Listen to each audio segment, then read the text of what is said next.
Dans cette vidéo, je vais aider une personne à savoir si elle possède un don spirituel.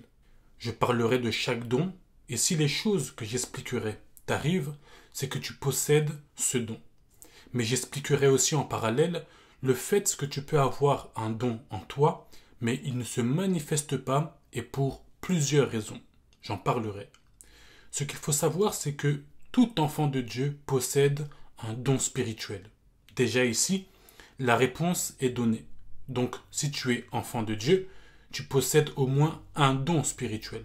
Je répète, si tu es un enfant de Dieu, tu possèdes au moins un don spirituel. Mais la question c'est quel don tu possèdes et combien. Certains peuvent posséder tous les dons, d'autres un seul, d'autres seulement deux, etc. Ceux qui ne possèdent pas de dons spirituels, ce sont ceux-là qui ne sont pas enfants de Dieu, donc ceux-là qui n'ont pas le Saint-Esprit, car c'est par le canal du Saint-Esprit que nous manifestons cela. Dans 1 Corinthiens chapitre 12, le verset 11, il est dit « Un seul et même esprit opère toutes ces choses, les distribuant à chacun en particulier comme il veut. Surtout ne confondez pas un don et un talent. Un talent, même les païens en ont, même les païens peuvent en avoir, mais ce n'est pas le cas pour les dons spirituels. Donc ici, la réponse du thème est déjà donnée.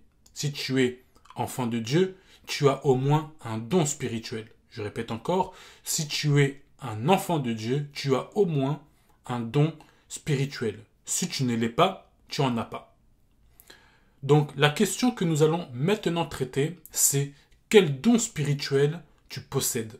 Je vais essayer de vous éclairer afin que vous sachiez quel don vous possédez. Les dons spirituels se manifestent à travers le Saint-Esprit. Donc si tu as le Saint-Esprit en toi, c'est que ce qu'il manifeste est aussi en toi. Maintenant, il faut savoir dans quel couloir le Saint-Esprit t'utilise. Dans quel don, car chaque don a une utilité en fonction de ta mission et de ton utilité dans le corps du Christ. Et cela, beaucoup ne le savent pas. Parlons des dons de révélation. Dans les dons de révélation, il y a le don de parole de connaissance, le don de parole de sagesse et le don de discernement des esprits. Le don de parole de connaissance est un don qui permet de révéler le passé caché et le présent caché. Par ce don, on peut mettre en lumière une information qui s'est déroulée dans l'enfance de la personne, donc le passé. Par ce don, on peut aussi mettre en lumière ce que la personne est en train d'effectuer dans le présent. Et on parle d'une information que nous recevons par le canal du Saint-Esprit que nous ne sommes pas censés savoir. S'il t'arrive par exemple lorsque tu parles à une personne de recevoir certaines informations sur elle, sur son passé ou sur son présent que de base, de manière naturelle, tu n'es pas censé savoir, c'est par le don de parole de connaissance. Tu prêches la parole de Dieu, tu discutes avec une personne, tu pries, et d'un coup tu vois un nom. Tu entends un nom. Jocelyne. Ce n'est pas que quelqu'un t'a soufflé ce prénom, ou que tu penses à une personne qui s'appelle Jocelyne. C'est par le don de parole de connaissance que tu as reçu ce nom. De base, tu es au courant de rien. Mais lorsque le don de parole de connaissance se manifeste en toi, tu as l'impression que tu sais comme si tu avais déjà eu ces informations. Mais en réalité, ce sont des informations que tu reçois à l'instant T par le Saint-Esprit.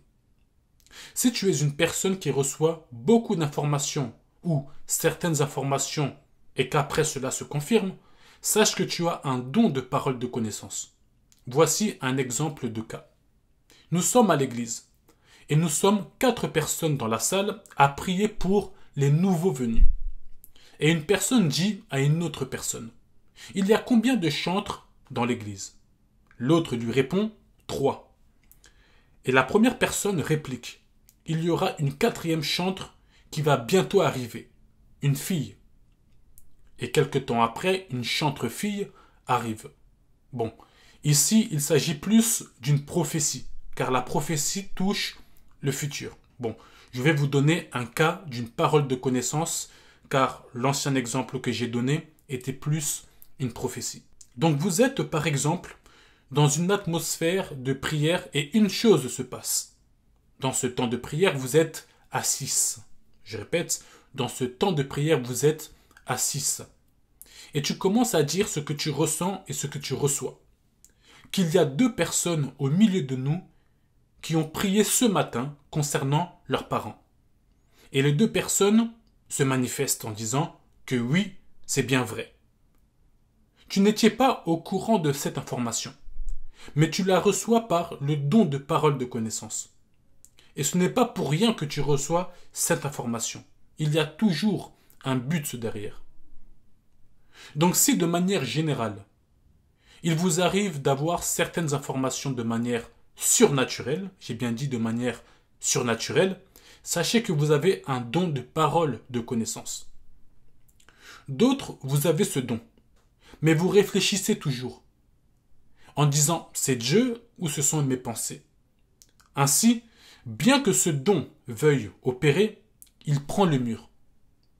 Car l'information que vous avez reçue et que vous deviez communiquer pour avancer, vous ne le communiquez pas à cause des doutes que vous avez. Ce qui fait que vous pensiez ne pas avoir ce don car vous ne l'expérimentez jamais.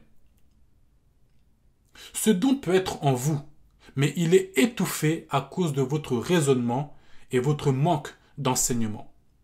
Voilà pourquoi il est important de grandir dans la sensibilité au Saint-Esprit et dans les enseignements pour faire la différence entre une information qui vient de l'Esprit, une information qui vient de vos pensées ou du diable. Prenons un exemple biblique où nous verrons un cas directement sur le terrain. Dans Actes chapitre 5, le verset 1er à 4, il est dit « Mais un homme nommé Ananias, avec Saphira sa femme, vendit une propriété et il retient une partie du prix, sa femme le sachant, puis il apporta le reste et le déposa aux pieds des apôtres. Pierre lui dit, Ananias, pourquoi Satan a-t-il rempli ton cœur au point que tu mentes au Saint-Esprit et que tu aies retenu une partie du prix du champ?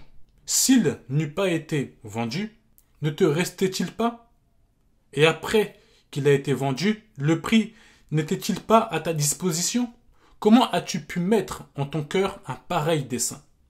Ce n'est pas à des hommes que tu as menti, mais à Dieu. Dans cette histoire, il faut comprendre que le couple Ananias et Saphira étaient seuls dans leur action et sur les lieux. Pierre et les apôtres n'étaient pas avec eux. Alors comment cela se fait que Pierre, qui n'était pas avec eux, avait eu cette information qu'ils avaient retenu une partie du prix? Le don de parole de connaissance. Pendant que Pierre discutait avec eux, il a reçu une parole de connaissance sur ce que le couple avait fait. Rappelez-vous que la parole de connaissance est une révélation cachée en ce qui concerne le passé ou le présent. Donc soit c'est une action que le couple avait fait un jour ou quelques jours avant de se présenter aux apôtres, ou sinon cela s'est passé le jour même. Donc la parole de connaissance a mis en lumière une information que, de manière naturelle, Pierre ne pouvait pas savoir, pour la simple raison qu'il n'était pas avec eux sur les lieux. Et personne non plus n'avait informé Pierre de leur action. Mais le don de parole de connaissance, c'est une information que Dieu seul connaît, sans compter bien sûr les principales concernées, et que Dieu te transmet. Dieu qui voit tout te transmet l'information, et cela pour un but précis. Donc, pour savoir si tu as un don de parole de connaissance, c'est que Dieu te parle beaucoup sur la vie des gens. Je répète, c'est que Dieu te parle beaucoup sur la vie des gens. Et souvent, ces informations se caractérisent comme de fortes convictions, mais qui sont vraies, mais des informations qui viennent de manière surnaturelle. Pas des informations que tu pars chercher auprès des autres ou sur Internet. Tu as une forte conviction surnaturelle et tu sais que c'est Dieu. Tu sais que ce matin, cet homme a eu du mal à dormir et qu'il a beaucoup vomi. Cette information vient en toi de manière forte et tu sais que ce n'est pas toi. Tu ne sais pas pourquoi, mais tu comprends qu'en soi, c'est une information que le Seigneur vient de te transmettre. Parlons du don de parole de sagesse. Le don de parole de sagesse est une parole que Dieu te transmet. C'est une parole surnaturelle. De même que la parole de connaissance est une connaissance cachée qu'il te révèle, la parole de sagesse est une sagesse surnaturelle que Dieu te transmet dans une situation délicate. La parole de connaissance te permet d'identifier, d'amener en lumière une information qui était cachée. Mais la parole de sagesse est une parole surnaturelle, une sagesse qui permet d'aller d'un point A à un point B. Voici un exemple. Je reçois de Dieu une parole de sagesse pour toi.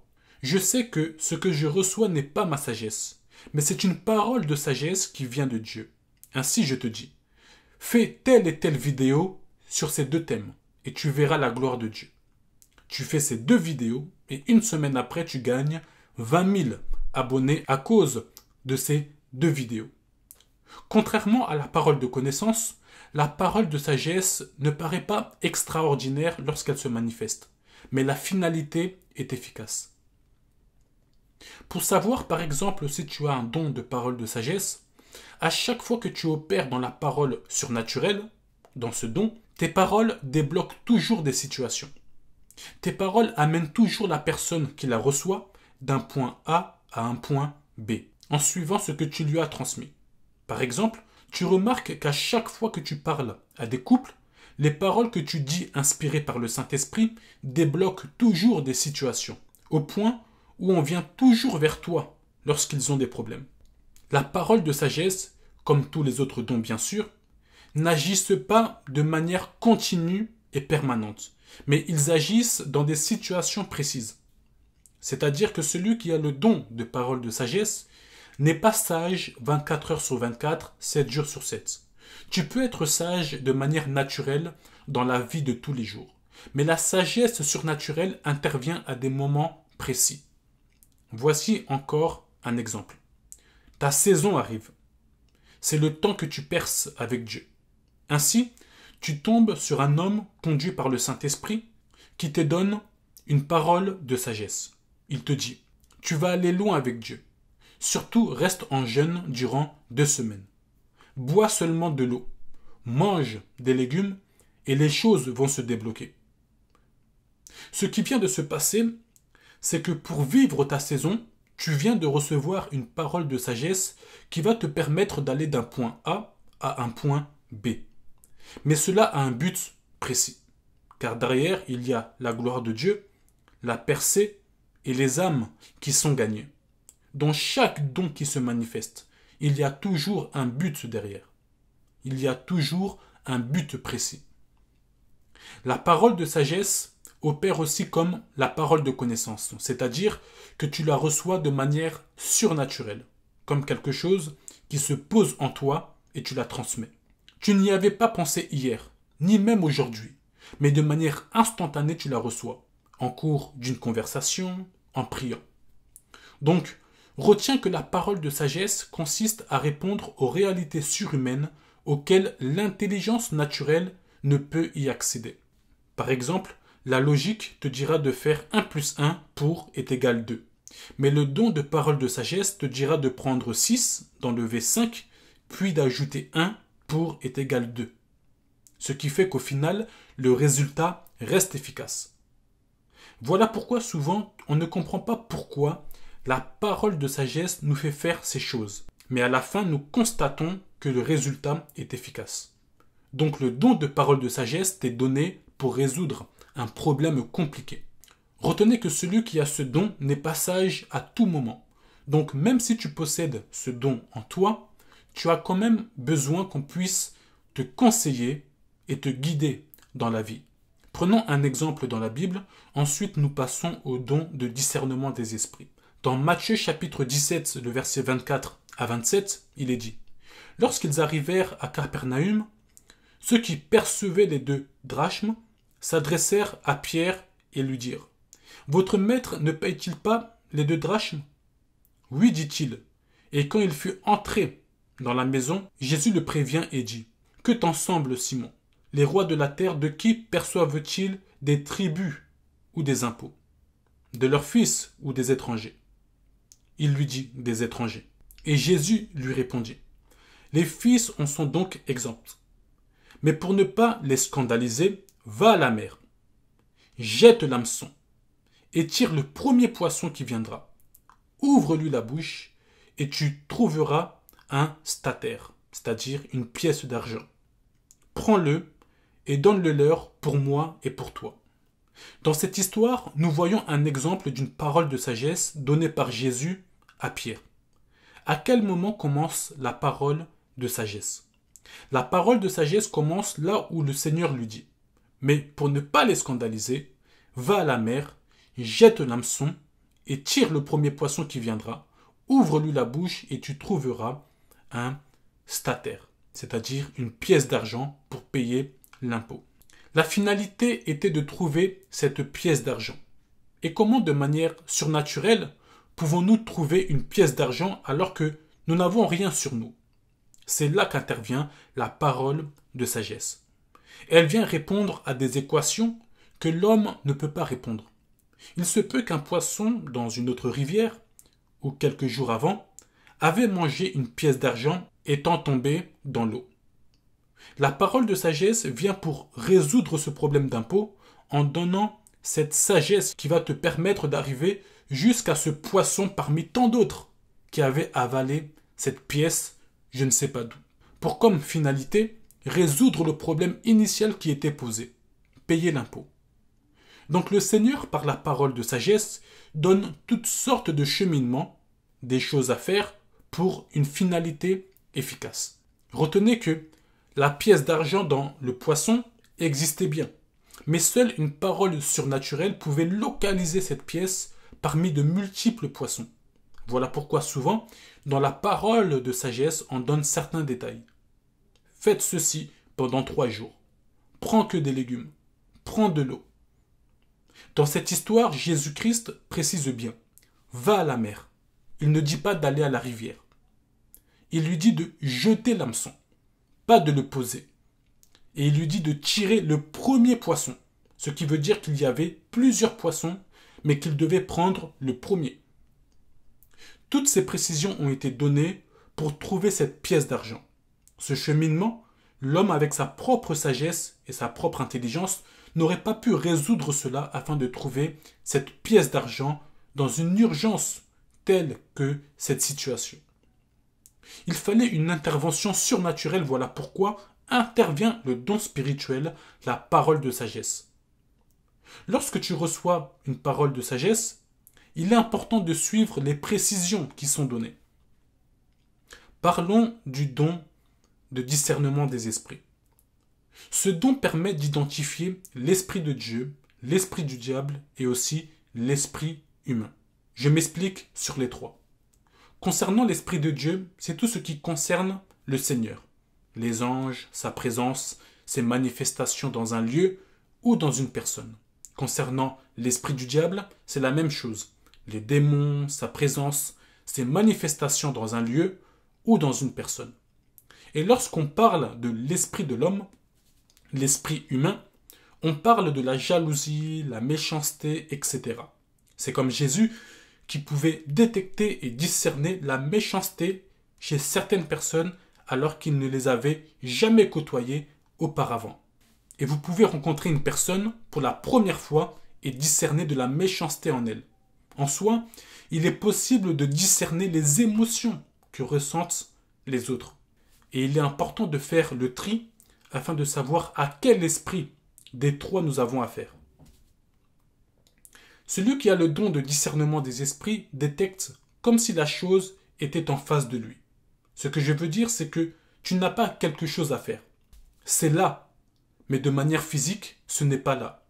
Le fait que tu as ce don permet que tu puisses détecter ce que les autres qui n'ont pas ce don ne détectent pas. Voici un exemple que j'ai vécu. Un jour, je suis parti à une veillée avec un serviteur de Dieu. En arrivant dans cette salle, je me suis assis au fond.